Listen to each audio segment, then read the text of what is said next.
এই হোয়াটসঅ্যাপ কি অবস্থা সবার, কেমন আছেন সবাই? আশা করি সবাই ভালো আছেন। তো আর একটা নতুন ভিডিও নিয়ে চলে আসলাম। আজকের ভিডিও হচ্ছে প্রকৃতির উপরে। তো আমি গেছিলাম চালনাতে, সেখানে গিয়ে অনেক সুন্দর সুন্দর প্লেস দেখছিলাম। তো সেগুলো আর কি ভিডিও করলাম, আপনাদের সাথে শেয়ার করবো এই জন্যই।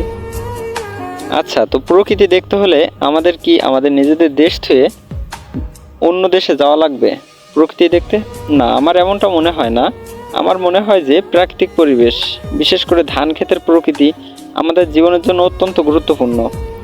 ধান ক্ষেতের সবুজ ফসল এবং কৃষিকাজ আমাদের খাদ্য সরবরাহ করে এবং কৃষকেরা এই ফসল উৎপাদনের মাধ্যমে তাদের জীবন ধারণ করেন। ঠিক আছে, কৃষি পরিবেশে সঠিক কৃষি পদ্ধতি ও পরিবেশ বান্ধব চাষাবাদের ফলে জমির উর্বরতা বৃদ্ধি পায় এবং ভূমির স্বাস্থ্য সুরক্ষিত থাকে। প্রকৃতির সঙ্গে আমাদের সম্পর্ক অত্যন্ত গভীর এবং এর সুরক্ষা ও সংরক্ষণ আমাদের দায়িত্ব।